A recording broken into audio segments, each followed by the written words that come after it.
Good morning, everyone. First of all, I would like to thank Professor Uday Khosal, my lifetime mentor and my PhD guide. I feel blessed flourishing in the field of neurogastroenterology and motility under his esteemed leadership and guidance.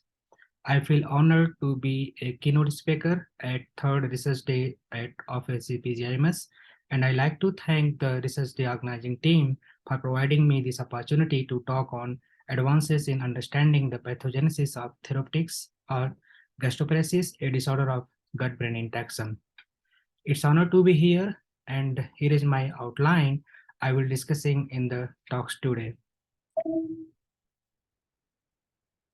So starting with the brief introduction of burden and pathophysiology of DGBI, connecting the dots, microbiome and gut-brain axis, and RNA therapeutics, why it is important to fix the real pathology present with gut dysmotility and diabetes, and why the cellular remodeling of the KIT positive cells, where KIT, that is the tyrosine kinase signaling, is essential for the interstitial cells of alcohol, which is considered as a major contributor for the gut motor function for pacemaking activity.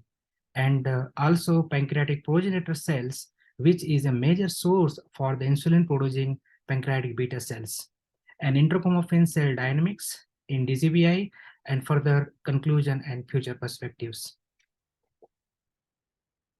And here is my conflict of interest disclosure, working as a board member of directors at Rossview Therapeutics. And let's start with the brief introduction of the functional gastrointestinal disorders, prevalence, disease, burden, and pathophysiology. So FGIDs are currently defined as the disorders of gut-brain interaction to underscore the term functional, as it has the connotation of being primarily psychologically in origin. And 50 to 60% of the patients seen by the gastroenterologist are the patients with DGBI, particularly functional dyspepsia, irritable bowel syndrome, gastroparesis, and slow transit constipation. And in terms of pathogenesis, DGBI, it is heterogeneous in nature. And as you can see here, multiple pathophysiological mechanisms are involved that interplay with each other. And as a summary, we have learned from different studies for the major pathophysiological mechanisms which involve intestinal barrier dysfunction, gut immune dysfunction, abnormal secretion of the bile acids or chain fatty acids like serotonin or other immune and metabolic mediators, visceral hypersensitivity, and altered GI dysmotility. And the studies noted that intestinal barrier dysfunction as a core pathophysiological mechanisms in DGBI. So the gut barrier integrity is very important. And also it is important that what are the factors modulating the gut metabolic health include the food we eat, the gut microbiota we have, the food is handled by the host and gut microbes, and how the immune response of the host to the luminant contents, and overall how the GI events are sensed by the brain. So the diet is the main determinant of the gut microbiota composition and the function, and it has been linked to the human health and disease.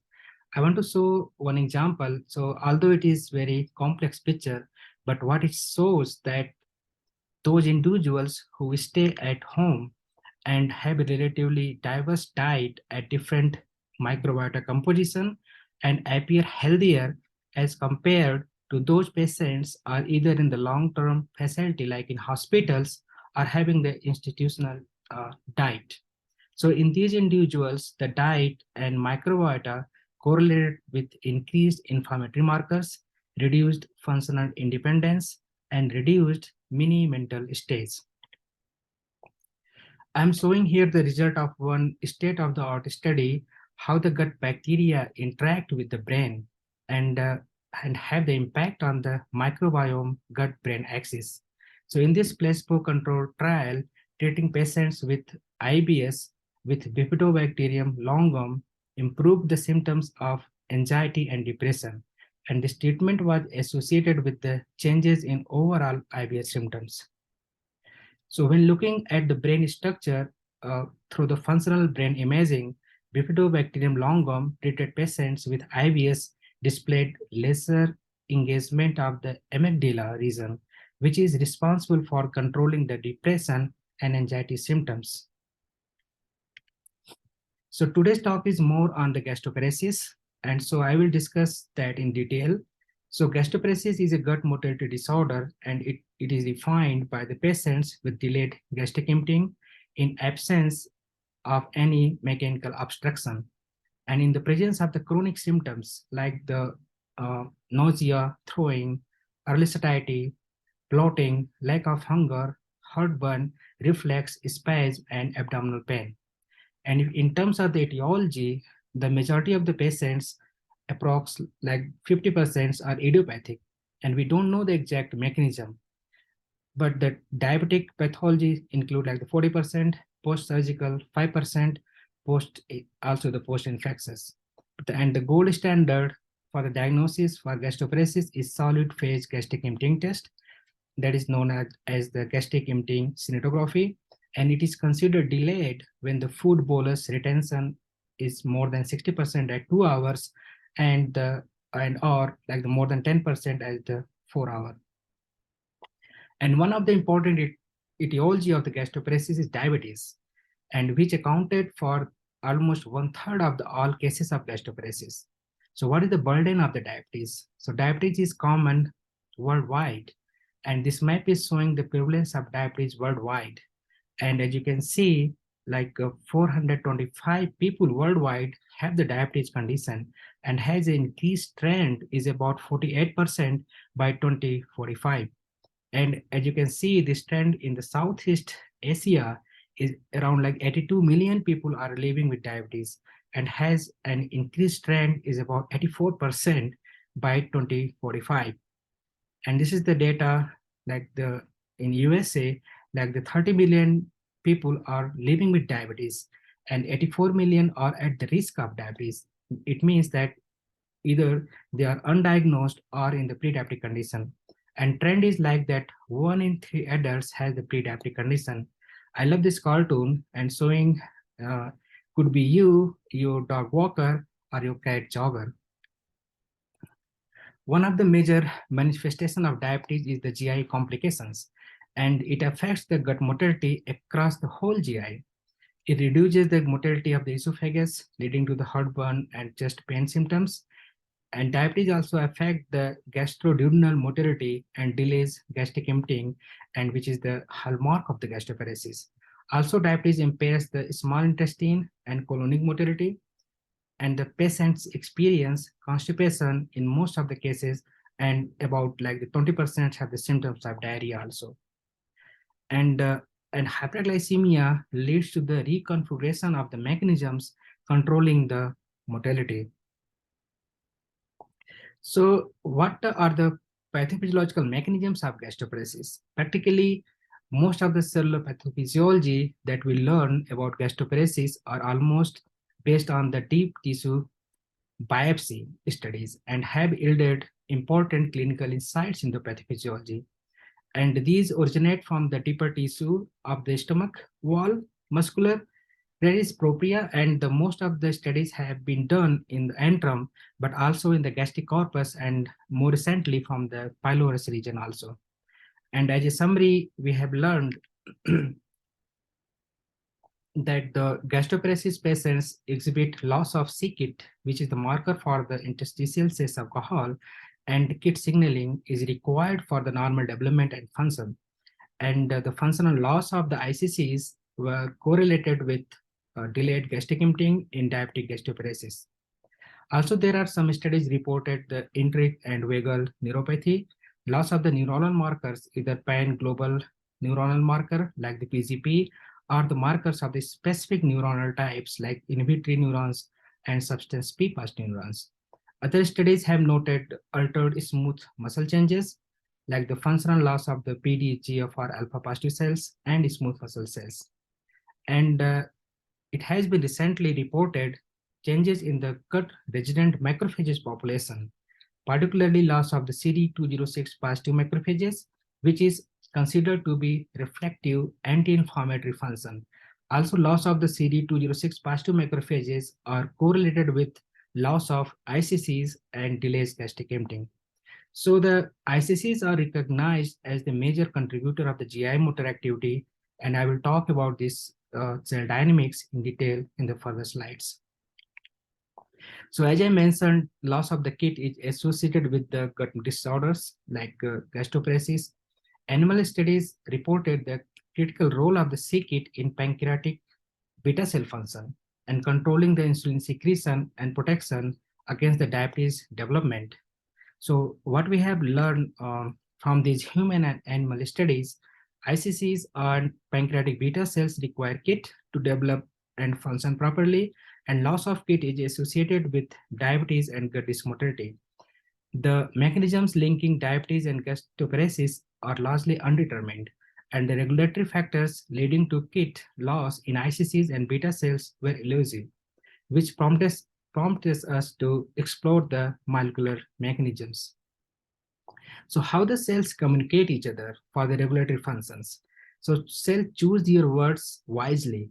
One of the important cellular regulatory mechanisms and communication between the cells is mediated by the microRNA, and these microRNA are very tiny molecules. Let's walk in through why the microRNA are important in gut metabolic health.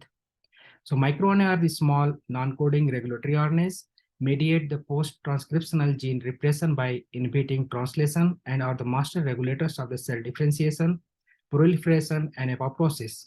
MicroRNA dysregulation results in functional defects in the cells, which are critical in pathophysiological mechanisms. And microRNA dysregulation might be responsible for the losses of the functional activity of ICCs, smooth muscle cells, interneurons, immune cells, which are the driving forces for the contributing to the GI dysmotility. And microRNA dysregulation in these cells regulate the key pathophysiological mechanisms of gut motility disorders, not only the GI motility, but also the gut immune function, intestinal barrier function, and visceral sensation. So other reports have noted the pancreatic islets specific microRNA regulates insulin secretion and contributes to obesity-related insulin resistance. So these studies provided us impetus exploring the microRNA dysregulation in ICCs, beta cells, which might be potential pathogenic factors leading to dysfunction of these cells through a specific gene target regulation in diabetic gut dysmotility. So we recently undertook major studies in elucidating the pathophysiology of the gut motility disorders, such as idiopathic and diabetic gastroparesis. We discovered some key microRNA which play important role in gut regulatory mechanisms and are responsible for the onset and development of GI dysmotility and diabetes. So to identify abnormally expressed microRNAs in ICCs in a murine model of the diabetic gastroparesis condition, we isolated the colonic and jejunum ICCs using the fluorescence activated cell sorter from healthy and diabetic mice and performed the microRNA sequencing analysis. So what we found in microRNA transcriptome analysis is very interesting. And microRNA expression profile within the colonic and jejunum ICC from diabetic and healthy mice were quite different. As you can see here, the micro-10B was the most highly expressed in ICCs from the healthy mice and were drastically reduced in ICC from the diabetic mice. Further, we've confirmed the diabetes-dependent reduction of micro-10B expression in gastric ICCs from the healthy and from the diabetic mice. So the micro-10B is highly expressed in ICC from healthy mice, but drastically depleted in ICCs from the diabetic mice. So we speculate that the micro-10B might regulate the KIT, leading to degeneration of ICC in diabetic condition. So to confirm the functional role of microRNA 10B in ICC, we generated ICC restricted micro-10B knockout mice, and hypothesizing that micro-10B knockout mouse developed GI dysmotility and diabetes in other way around as we found in diabetic mice, which have the reduced ICC and micro-10B. So we found in mice where micro-10B are deficient, in ICCs results in ICC degeneration, leading to diabetic gastroparesis and slow toilet constipation phenotypes. As you can see here, immunohistochemistry followed by the confocal imaging showed that density of the ICCs was reduced in micro-10B knockout mice tissue in deep muscular plexus of the jejunum and cervical muscle layer in the colon. And in vivo gastric and colonic motility in these knockout mice confirmed the gastroparesis and slow transit constipation phenotypes.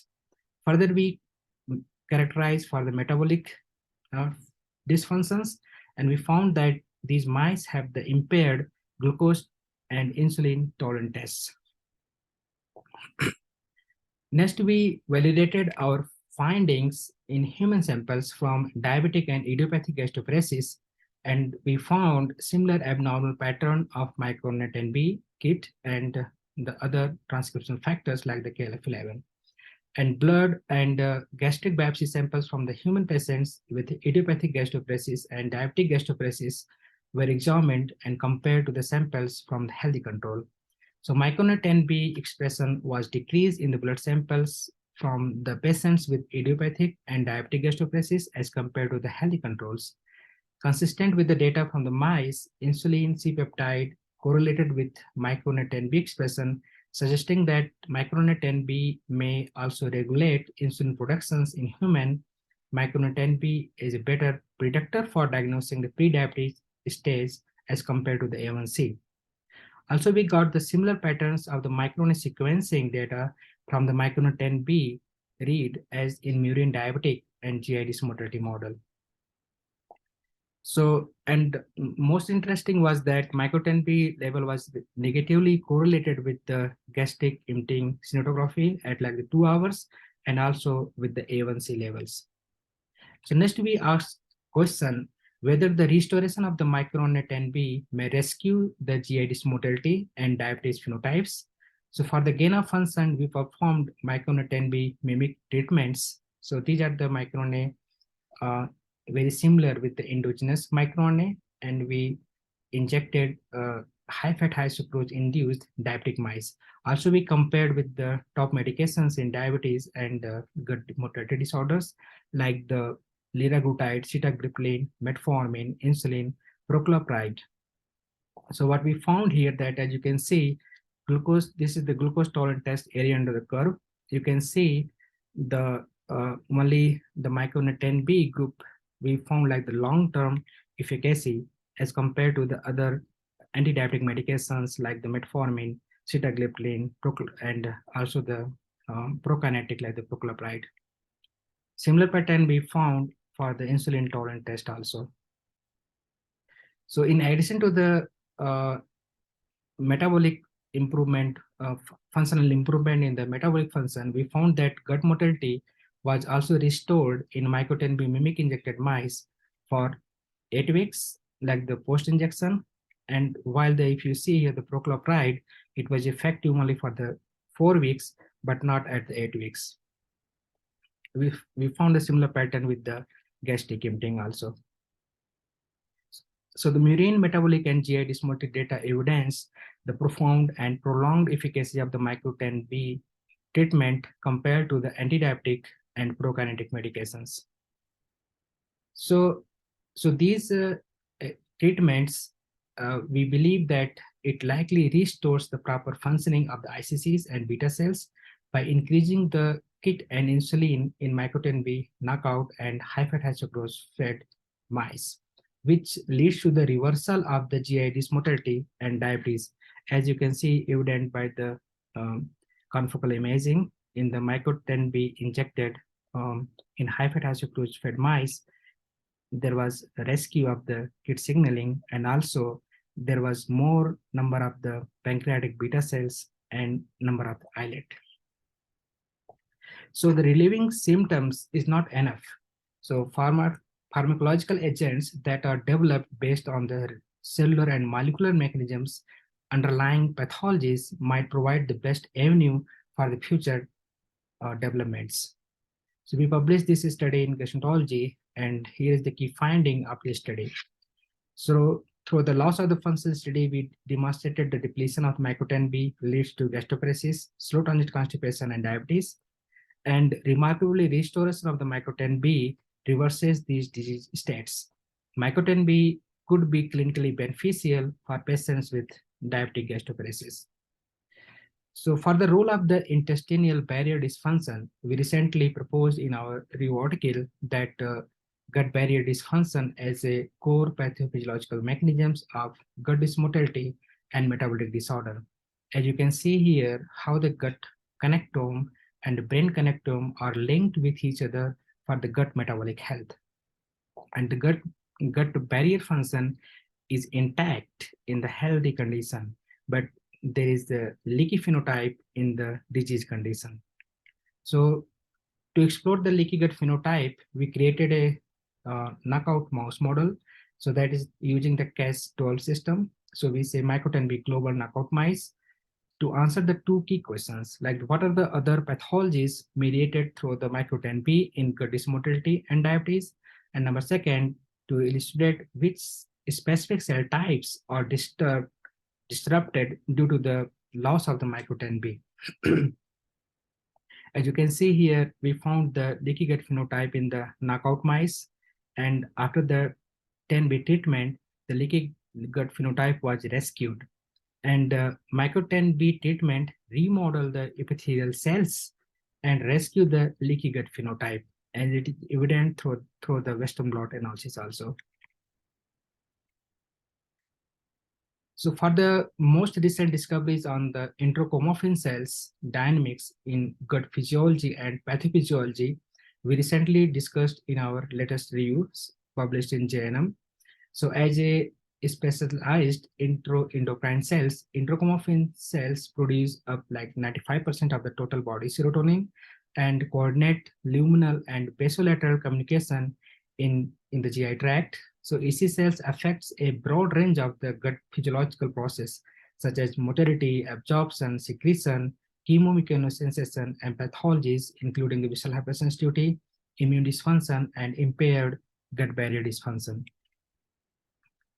Further, we undertook a study characterizing the functional role of enterochromaffin cells in idiopathic gastroparesis and slow transit constipation.